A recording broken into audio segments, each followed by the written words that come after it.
guys, welcome to the first episode of the movement Hindustan. Welcome. क्या आज आपने comedy nights देखा? नहीं देखा? और अवार्ड शो? अरे नया, वो भी नहीं देखा? क्या आपको पता है father of the nation change होने वाले हैं? वो भी नहीं मालूम? ओफो, अब सब कुछ क्या मुझे ही बताना पड़ेगा?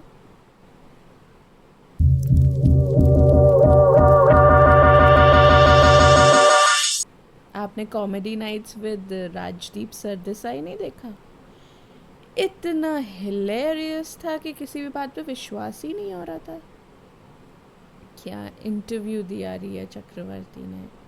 अगर 2020 में अवार्ड शो होता तो सारे अवार्ड शो इस बार रिया चक्रवर्ती ही लेके जाती। क्या एक्टिंग की है। पहले वो वाइट सूट में सत्यमेव जयते, फिर उसके बाद वाइट सूट में न्यूज़ 18 पे इंटरव्यू, फिर अपनी रोनी सूरत लेके आज तक एक्सक्लूसिव और एनडीटीवी और सब पे आ रही हैं। काफ़ी पॉपुलर हो गई हैं। इतना तो उन्होंने पिक्चर नहीं की होगी जितने इंटरव्यू कर डाले होंगे अभी।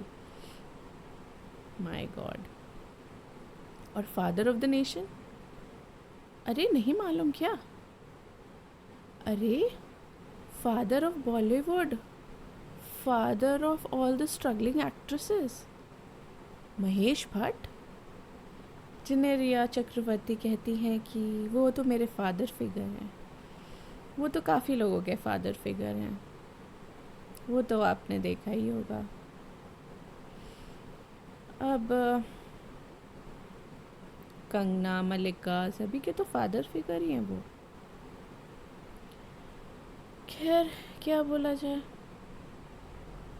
आज का शो तो काफ़ी हिट था। टीआरपी काफ़ी मिली होगी सब न्यूज़ चैनलों को। आखिरकार इतना बड़ा इंटरव्यू था। अब तो शख्सियत 2020 की सबसे बड़ी तो रिया चक्रवर्ती ही है। करोना नहीं तो रिया चक्रवर्ती, दो ही तो न्यूज़ है यहाँ पे। अब कोरोना की वजह से अवार्ड शो नहीं हो रहे, वरना 10-20 अवार्ड तो मिल ही जाते हैं इनको। क्या किया जाए। अब पूरी फंसी हैं बेचारी। इतनी बेचारी हैं कि इन्होंने ना ड्रग्स देखा है, ना ड्रग्स के बारे में सुना है, ऐसी तो मासूम है। हाँ, सुशांत लेता था मैरुआना तो ये बैठ के देखती रहती थी, तो काफ़ी इंटरेस्टिंग है ये। बॉयफ्रेंड गर्लफ्रेंड रिलेशनशिप पे क्लासेस देना चाहिए इनको। इतनी सपोर्टिव थी कि जब वो मेंटल स्ट्रेस से गुज़र रहा था तो ये उसके परमानेंटली साथ थी। जब लेकिन फिर उसके बाद इनको हो जाता है मेंटल डिप्रेशन, मतलब छुआछूत की बीमारी है ना, तो इनको हो गया तो सुशांत ने घर से बाहर निकाल दिया इनको। और जैसे ही बाहर निकाला सुशांत ने सुसाइड कर लिया इनको निकालते ही।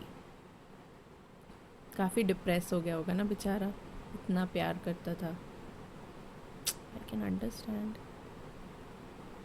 खुद ही निकाल के खुद ही सुसाइड कर लिया।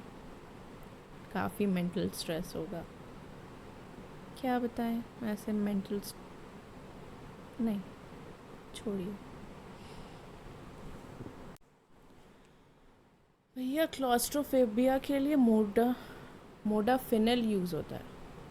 अच्छा, ये तो पहली बार सुनने में आ रहा है।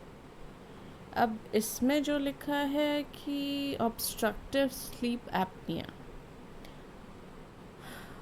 Airway pressure to help with day time sleepiness. और इसमें क्लॉस्ट्रोफोबिया का तो कुछ भी नहीं लिखा है। और जिसको क्लॉस्ट्रोफोबिया होगा वो इतना ज़्यादा ट्रैवल कर रहा है। जो इंसान एक एक्टर है वो तो हर दिन फ्लाइट से ट्रैवल करता है, तो उसको कौन सा क्लॉस्ट्रोफोबिया। वो एडवेंचर स्पोर्ट्स करता है, उसको कौन सा क्लॉस्ट्रोफोबिया? और मुझे ये बात समझ नहीं आती कि ऐसे लोगों का जो हमेशा कल्प्रिट होते हैं या दोषी होते हैं, वो हमेशा ऐसे चैनलों पे क्यों आते हैं जिन पे आदमी भरोसा ही नहीं कर सकता।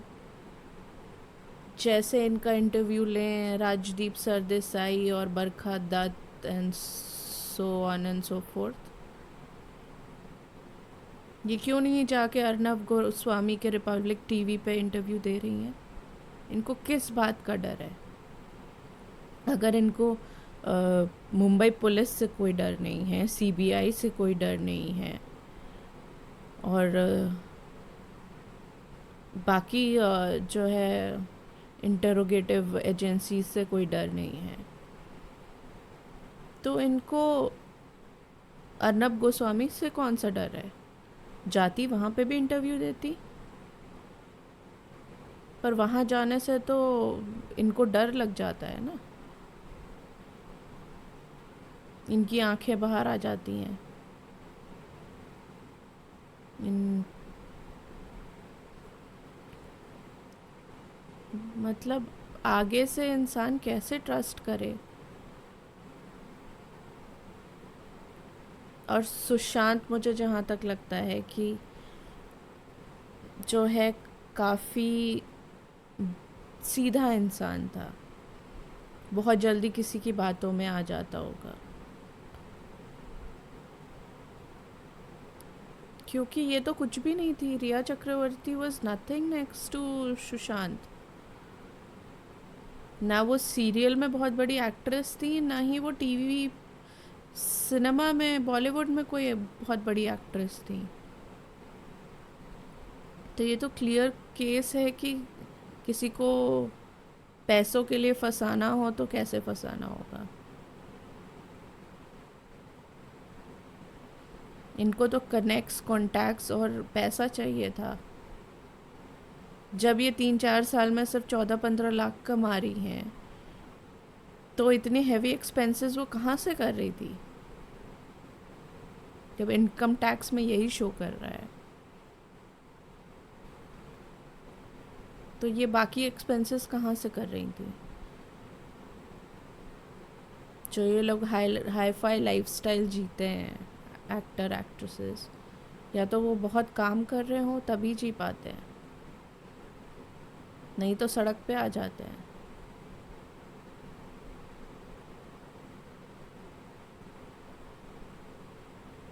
आई want people to think about it. ये फेक मीडिया, ये लेफ्टिस्ट, ये लोग जो सिर्फ क्रिमिनल्स को सपोर्ट करते हैं, जो आतंकवादियों को सपोर्ट करते हैं, जो दंगों को सपोर्ट करते हैं,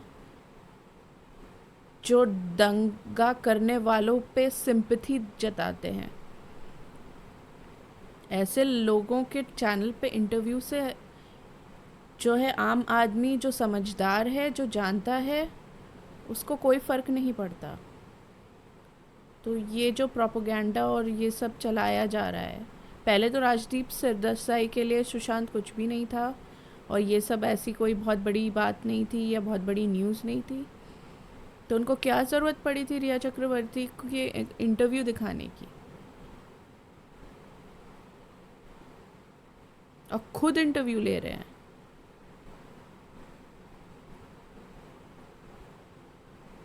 और एम्फेसिस क्या है कि आपको कब पता चला कि वो मेंटल हेल्थ का शिकार है, मेंटल इलनेस है उसे? द स्ट्रेस इज़ कि उसको पागल साबित कर दें, कि ऐसे मेंटल इलनेस की वजह से लोग सुसाइड कर लेते हैं हर दिन। तो मान, यहाँ तो 60% लोगों को मेंटल इलनेस है, किसी ना किसी वजह से सबको ही डिप्रेस हो जाता है। कोई हमारा काम नहीं बनता तो हम तो डिप्रेस हो जाते हैं, काफ़ी दिन तक हो सकता है डिप्रेस रहे हैं।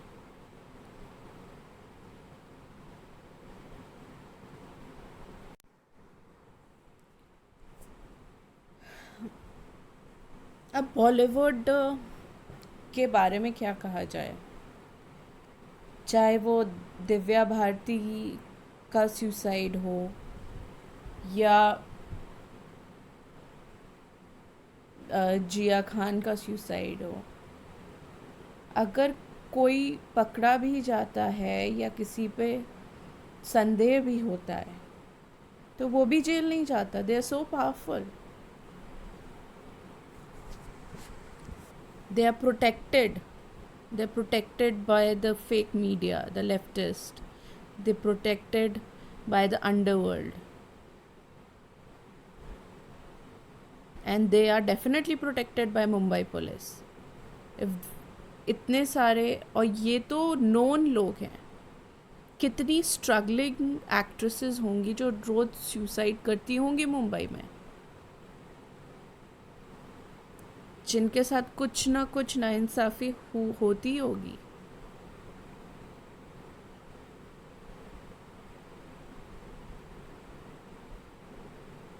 जो छोटे शहर से अपना घर छोड़ के आती हैं और हर तरह से अपने आप को प्रूव करने की कोशिश करती हैं.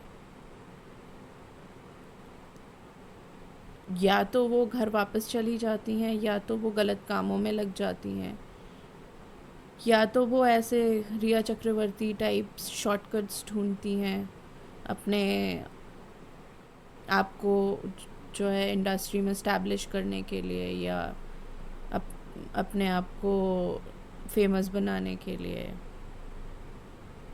या अपनी एक्स्ट्रावेगेंट लाइफस्टाइल मेंटेन करने के लिए.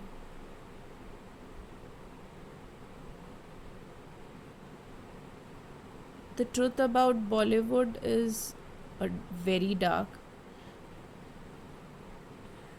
and जो साफ़ सुथरे तरीके से मूवीज़ में आए हों, ऐसे आई डोंट नो कितने लोग होंगे जो अपने प्योर टैलेंट पे स्टैब्लिश हुए हैं.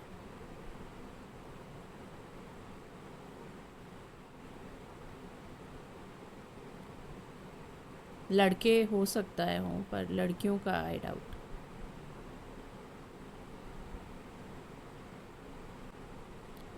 इसीलिए तो आज भी पेरेंट्स इनकरेज नहीं करते हैं लड़कियों को या इवन लड़कों को कि बॉलीवुड या फिल्म इंडस्ट्री या मॉडलिंग इन सब में जाने के लिए.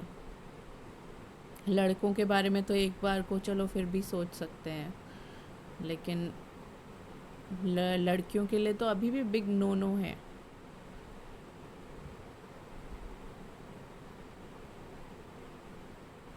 और ड्रग्स तो बॉलीवुड का बेसिक है. मींस 50 to 60% जो लोग होंगे वो ड्रग्स लेते ही होंगे, और मे बी 70%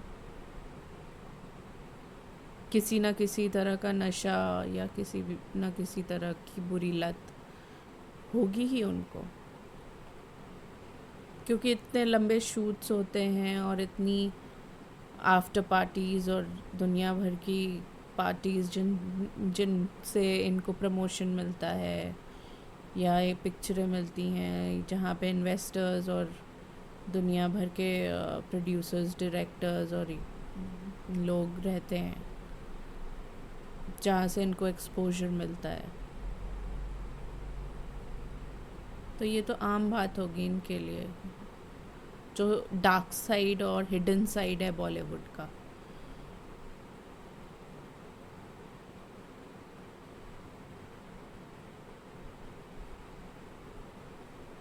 और बॉलीवुड एक्टर्स तो अब तो किसी पे ट्रस्ट ही नहीं रह गया है. सब इस समय ऐसा लग रहा है कि हिमालय पर्वत पे जाके तप करने लग गए हैं. ना सुशांत पे कोई कुछ बोल रहा है, ना राम मंदिर पे कोई कुछ बोल रहा है. सब ने चुप्पी साधी हुई है. कोई ये डिप्रेशन स्टोरी जो बेची जा रही है मार्केट में, ये डिप्रेशन स्टोरी कम और सप्रेशन ऑफ ट्रुथ ज़्यादा है. ट्रुथ को दबाया जा रहा है, छुपाया जा रहा है under this story. It's pure politics of Bollywood that is being played, the mafias, the underworld involved in the case, or connects of the culprit with the underworld or the mafias, जिसकी वजह से Mumbai police पीछे हट गई और जिनके pressure के under ये केस को दबाया जा रहा था. क्या सच है क्या झूठ है, आम आदमी कंफ्यूज्ड है. लेकिन इतना तो आम इंसान, आम पब्लिक जो इंडिया में न्यूज़ देख रही है और जानती है कि ये एक सुसाइड नहीं था. It was a planned murder of an actor who was getting popularity because of his acting skills, his talent, not because of his father or his mother being in the industry.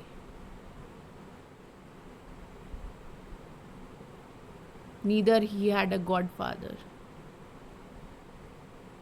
तो जो self made artist हैं industry के, उनको definitely जो है double struggle करना पड़ता है as compare to these so called stars of Bollywood जिनको ना एक्टिंग का ए भी नहीं आता है. ऐसा लगता है कि नौटंकी और ओवर एक्टिंग से भरे हुए हैं.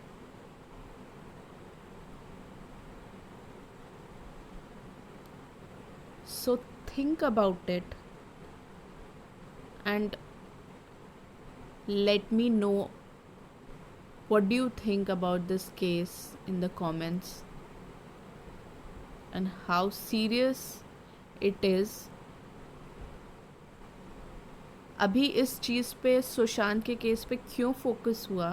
Because everybody is at home और कोरोना के अलावा और कोई न्यूज़ नहीं आ रही है. तो सुशांत की news is basically on the highlight और इसी की वजह से he is getting justice. Otherwise ऐसे बहुत सारे केसेस हुए हैं और बहुत सारे सुसाइड हुए हैं बॉलीवुड में that have been taken for granted and just passed on like anything and we have forgotten about it. Maybe इस केस के through we'll get to know the dark side behind these colorful screens, the 70 mm screen के पीछे का जो काला सच है. So जय हिंद, जय भारत, the movement Hindustan.